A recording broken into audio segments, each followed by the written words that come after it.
Hello दोस्तों। तो मैं चंद्र गोयल, स्वागत है आपका आपके अपने यूट्यूब चैनल लर्निंग इंडिया में। तो दोस्तों आज का जो मेन टॉपिक है वह है दोस्तों 2021 भारतीय गणतंत्र दिवस के उपलक्ष्य में। दोस्तों ध्यान दीजिएगा, जितने भी 2021 में गणतंत्र दिवस के उपलक्ष्य में जो भी क्वेश्चन हमसे पूछे जाएंगे आगामी एग्जामों में, उनसे रिलेटिव सारे क्वेश्चन आपको इसी वीडियोस में क्लियर कराए जाएंगे। और जितने भी इंपॉर्टेंट क्वेश्चन है दोस्तों, इसको आप नोट कीजिएगा क्या, ताकि आपको किसी भी एग्ज़ाम पे दिक्कतों का सामना ना करना पड़े। तो दोस्तों देखिएगा, पहला तो क्वेश्चन आप बता दें हम। पहला क्वेश्चन ध्यान दीजिएगा, स्क्रीन पे आया है दोस्तों। भारत ने 2021 में किस क्रम का गणतंत्र दिवस बनाया हुआ। काफ़ी बच्चों को दिक्कत यह है कि कोई बच्चा बोलता है भाई 71 का यानी कि 71वां गणतंत्र दिवस था, कोई बोलता है दोस्तों 70वां। तो मैं आपको बता दूं कि इसका आंसर है एग्जैक्टली ऑप्शन नंबर बी, यानी कि 72वां गणतंत्र दिवस। 2021 में जो भारत ने गणतंत्र दिवस बनाया दोस्तों, ये कौन से नंबर का था? ये था दोस्तों 72वें नंबर का। अब यहाँ पे मैंने कुछ इतिहास लाया हुआ है दोस्तों, इसकी कुछ इंपॉर्टेंट जानकारी मैंने आप लोग के समक्ष रखा हुआ है। तो मैं इसको एक बार मैं क्लियर करवा देता हूँ और आप लोग इसको नोट कीजिएगा, ताकि आपको पता चले कि किस टाइप से हमारा गणतंत्र दिवस बनाया जाता है और इसका रीजन क्या था। देखिएगा दोस्तों, पहले भारत यानी कि 15 अगस्त 1947 को स्वतंत्र हुआ था, लेकिन स्वतंत्रता के बाद भी देश के पास अपना कोई संविधान नहीं था दोस्तों। ध्यान दीजिएगा, आपको पता होगा ये। नेक्स्ट पॉइंट मैंने यहाँ पे क्लियर करा रखा है आपको। संविधान लागू होने से पहले के कानून यानी कि भारत सरकार अधिनियम 1935, गवर्नमेंट ऑफ इंडिया एक्ट 1935 के आधार पर चल रहे थे। यानी कि जो भारत में जो संविधान लागू हो रहा था या जो कानून चल रहा था दोस्तों, वो किसके एक्ट के अकॉर्डिंग चल रहा था? 1935। ये काफ़ी पूछा जाता है कि गवर्नमेंट ऑफ इंडिया यानी कि उससे पहले संविधान लागू होने से पहले कौन सा कानून भारत पे चलता था। तो दोस्तों ये चलता था गवर्नमेंट ऑफ इंडिया एक्ट 1935 के तहत। एक स्थायी संविधान और अपने स्वयं के शासी निकाय की ज़रूरत को महसूस करते हुए भारत सरकार ने 28 अगस्त 1947 को एक ड्राफ्ट समिति का क्या किया दोस्तों? गठन किया। ध्यान दीजिएगा, ये काफ़ी इंपॉर्टेंट है। 28 अगस्त 1947 को एक ड्राफ्ट समिति का क्या किया दोस्तों? गठन किया।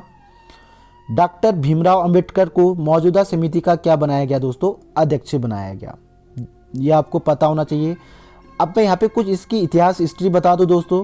जैसे कि आपको पता होगा 9 दिसंबर 1946 को, ध्यान दीजिएगा, 9 दिसंबर 1946 को संविधान की पहली बैठक हुई थी, जिसमें सच्चिदानंद सिन्हा को अस्थायी अध्यक्ष बनाया गया दोस्तों।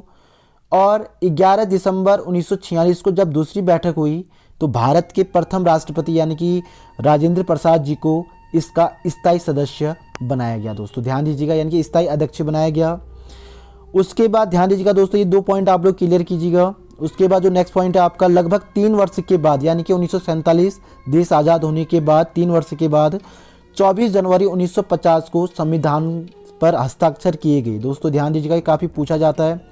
और 26 जनवरी 1950 से प्रभाव में आया कौन दोस्तों? संविधान। ध्यान दीजिएगा, 1947 के बाद यानी कि 26 जनवरी 1950 के बाद फिर हमारा जो संविधान था दोस्तों, वो पूरी रूप से क्या आ गया था? एक प्रभाव में आ गया था। और पूरे देश को एक गणतंत्र राष्ट्र के रूप में क्या कर दिया गया था? घोषित कर दिया गया था। कब? 26 जनवरी 1950 को।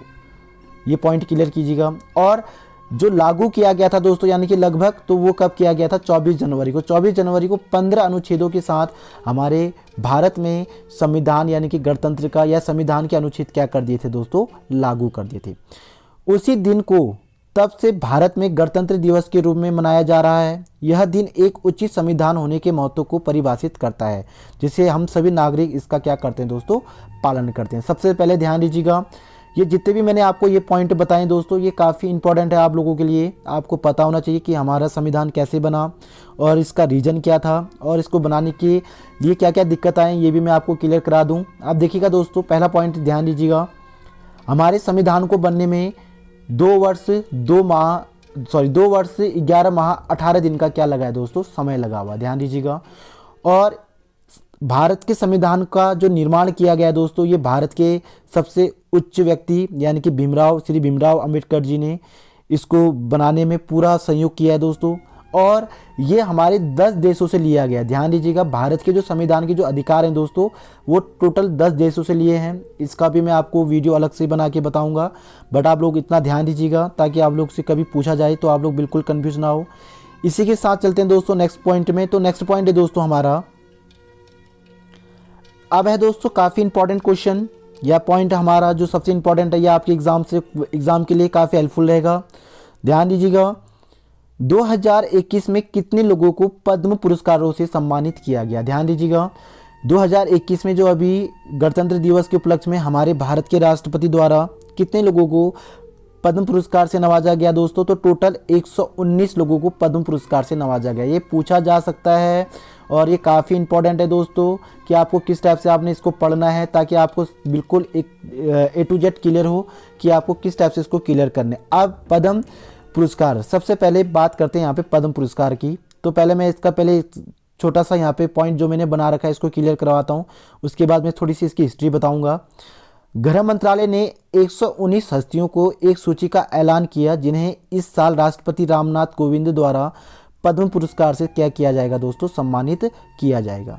ये पुरस्कार कला, सामाजिक कार्य, सार्वजनिक मामलों, विज्ञान और इंजीनियरिंग, व्यापार और उद्योग, चिकित्सा, साहित्य और शिक्षा, खेल और नागरिक सेवा सहित विभिन्न विषयों में उत्कृष्ट योगदान के लिए क्या किया जाता है दोस्तों, दिया जाता है। अब देखिएगा, अगर हम बात करें यहाँ पे पुरस्कार की, तो भारत का सबसे बड़ा पुरस्कार कौन सा है दोस्तों, भारत रत्न, जो इस बार नहीं दिया गया है। ध्यान दीजिएगा, भारत रत्न की स्थापना हुई थी 1954। ध्यान दीजिएगा, 1954 में भारत रत्न की स्थापना हुई थी दोस्तों। और भारत रत्न से एक क्वेश्चन ये भी पूछा जाता है कि इसमें कितनी धनराशि आवंटित की जाती है, तो इसमें 0 रुपीज़, यानी कि कोई भी धनराशि नहीं दी जाती दोस्तों, इसमें सुविधाएं दी जाती हैं। इसके लिए भी मैंने एक वीडियो अलग से बनाऊंगा ताकि आपको मैं पुरस्कार के बारे में क्लियर कराऊं। वैसे एक वीडियो बना हुआ है हमारा, एक बार आप उसको ज़रूर देखिएगा, डिस्क्रिप्शन बॉक्स में उसका लिंक दिया हुआ है, आपको सारे पुरस्कार समझ में आ जाएंगे। तो यहाँ पे मैं आपको इतना बता दूं कि 1954 में भारत रत्न के साथ साथ पद्म पुरस्कार की भी क्या हुई थी, स्थापना हुई थी। तो ये पॉइंट भी आपको क्लियर होने चाहिए। और इस बार यानी कि 2021 के गणतंत्र दिवस के रूप में टोटल 119 लोगों को क्या किया है दोस्तों, ये दिया गया है। अब देखिएगा दोस्तों, यहाँ पे 4 पॉइंट, आपने फिर एक पॉइंट और लास्ट पॉइंट क्लियर करना है। पहले नंबर का पुरस्कार है आपका भारत रत्न, ध्यान दीजिएगा, पहले नंबर का पुरस्कार है आपका भारत रत्न। उसके बाद दूसरा है दोस्तों पद्म विभूषण, ध्यान दीजिएगा। और तीसरा है दोस्तों पद्म भूषण, ध्यान दीजिएगा, पद्म विभूषण। और चौथा है दोस्तों पद्मश्री, ध्यान दीजिएगा, पद्मश्री। तो ये पद्म विभूषण, पद्म भूषण और पद्मश्री कितने लोगों को दिया हुआ है, तो इसके बारे में हम चर्चा करेंगे। तो नेक्स्ट पॉइंट है हमारा दोस्तों इसी के साथ, अब देखिएगा दोस्तों, जो यहाँ पे मैंने पॉइंट बता रखा आपको, ये पॉइंट को क्लियर करते हैं। इस बार टोटल 119 लोगों में से, ध्यान दीजिएगा, 7 हस्तियों को पद्म विभूषण दिया गया दोस्तों। ध्यान दीजिएगा, 7 हस्तियों को क्या दिया गया है, पद्म विभूषण दिया गया है।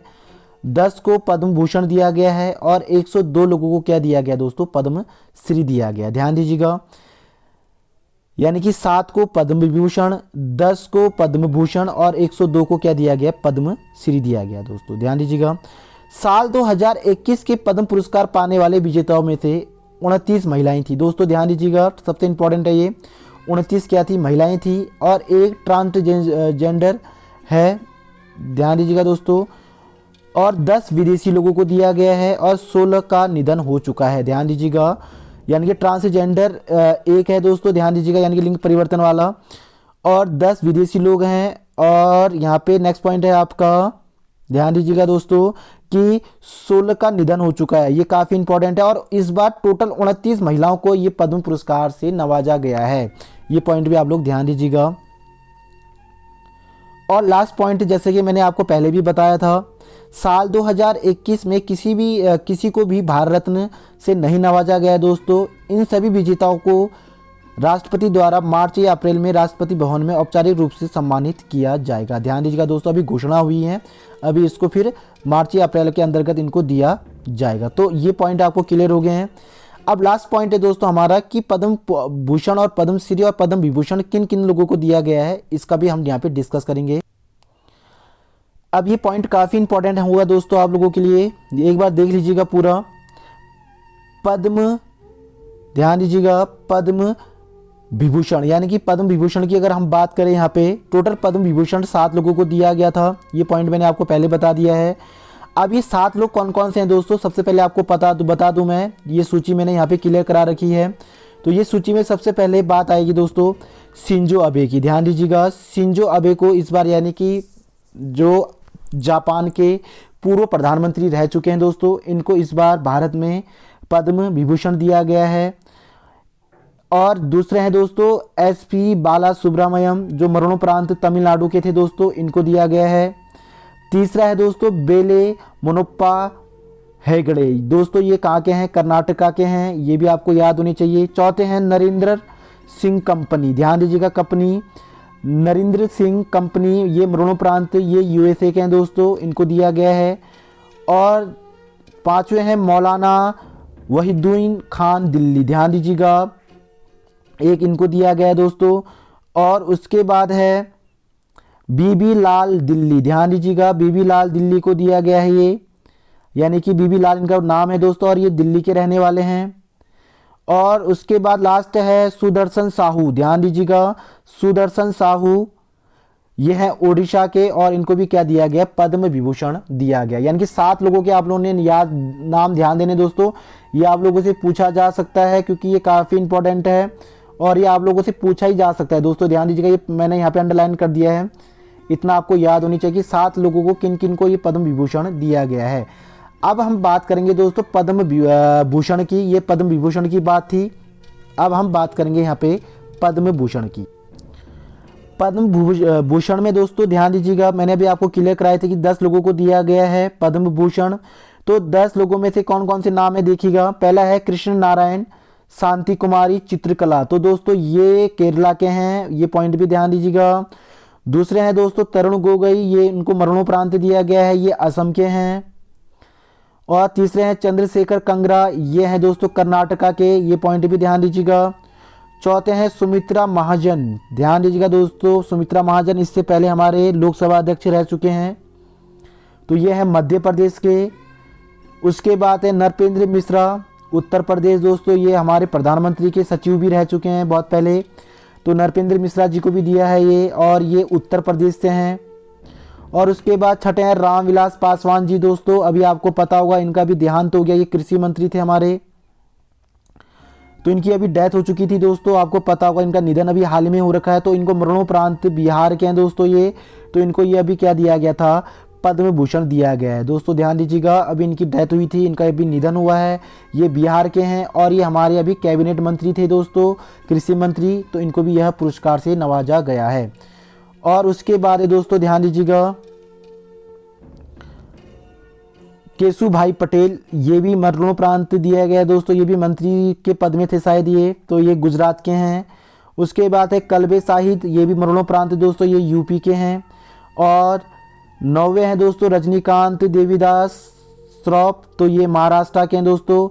और लास्ट हैं त्रिलोचन सिंह हरियाणा, दोस्तों ध्यान दीजिएगा, त्रिलोचन सिंह, और ये कहाँ के हैं दोस्तों, हरियाणा के। तो ये 10 भी आप लोगों ने याद करना है, पद्म भूषण और पद्म विभूषण, ये दोनों ध्यान दीजिएगा दोस्तों, पद्म विभूषण और पद्म भूषण, ताकि आपको कहीं भी दिक्कतों का सामना ना करना पड़े। अब